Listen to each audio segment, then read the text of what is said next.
The Medical and Dental Consultants Association of Nigeria, MCDAN, has raised the alarm over the consequences of brain drain in the nation's health institutions, saying some departments in the teaching hospitals are shutting down due to the high rate of brain drain.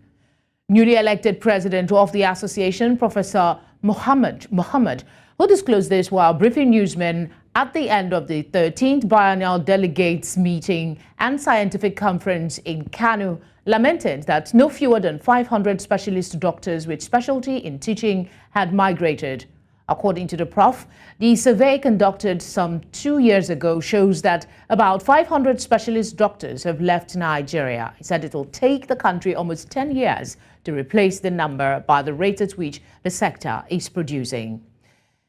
To better understand this, we're joined by Professor Mohammad himself, President, Medical and Dental Consultants Association of Nigeria. Thank you very much for giving us your time. First off, congratulations on your emergence as President of the Association. Thank you very much. Good evening, Nigerians. Your association has raised alarm over the consequences of brain drain in the nation's health institution. This isn't the first time your association is raising such alarm, and most likely will not be the last. Why has nothing changed or been done since the last time? Well, as an association, we need to look at what are the problems with our main business, that is the healthcare delivery in Nigeria. And we all know that one of the key components of the quality of any healthcare is the adequacy of human resource. Because every other thing can change in the twinkle of an eye, but human resource for health is not something that you can manufacture in a short while. So we felt that at this conference that we've just concluded, the main theme is medical education in Nigeria at the crossroads, challenges and way forward. There was an extensive discussion because it's a major problem that is bedeviling not just Nigeria but third world. And you are aware that even the international community are not spared. That is the reason why, because of the quality of Nigerian products, especially the medical training at both undergraduate and postgraduate level, that Nigerian doctors are being sought after. So that okay, the network is acting up, so let me just jump in and ask you this question. Nigerian doctors are being sought after, no question about that. And some of the factors that have encouraged this brain drain has been discussed over time. Just for emphasis, could you highlight a few of them and then tell us where we are? Are we closer to addressing some of these issues? Thank you very much. The factors that are the push factors are mainly to do with security and then working condition of doctors. How satisfied are doctors that are working in Nigeria with their working environment, with their condition of service, and also the equipment that are supposed to shorten the workload on what they do.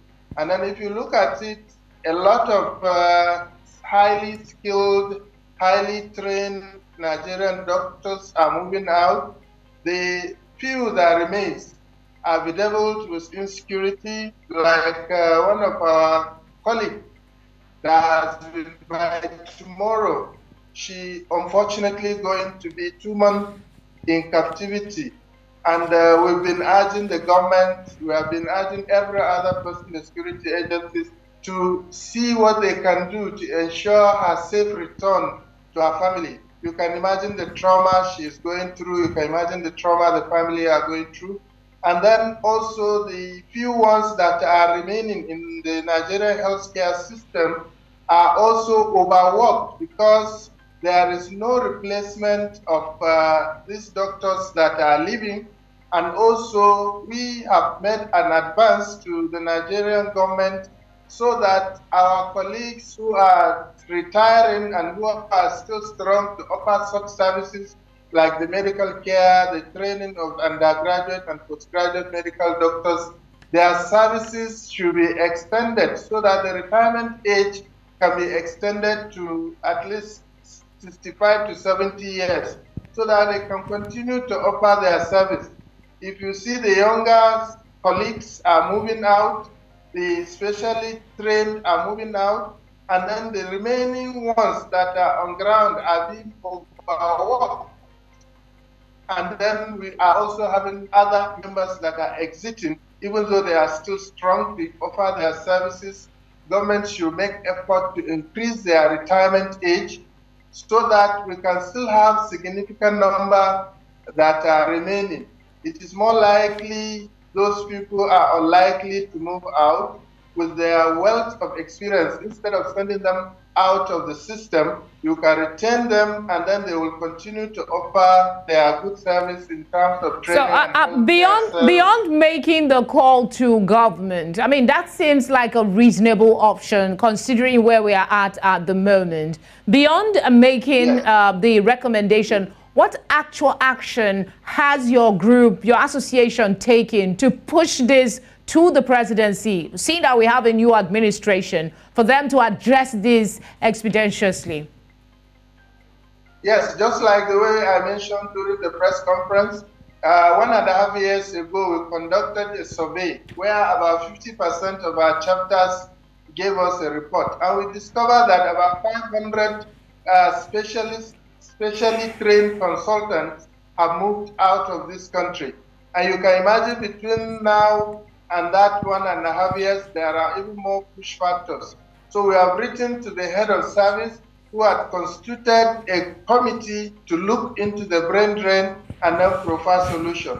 We have asked the government to make a policy of one-to-one so that immediately a specialist left the country and then another specialist that is available should be employed to replace or to take his place so that there won't be gap. And then we have also proposed to the National Council on Establishment. However, unfortunately, that was rejected by the National Council on Establishment to increase the retirement age so that we can maintain the pool. Because these doctors... I mean, the only thing, I'm sorry to interject, Prof, but we're out of time for this conversation. I do hope that the push that you and the association is making will get some response that will benefit the health sector in Nigeria. Thank you very much for speaking with us.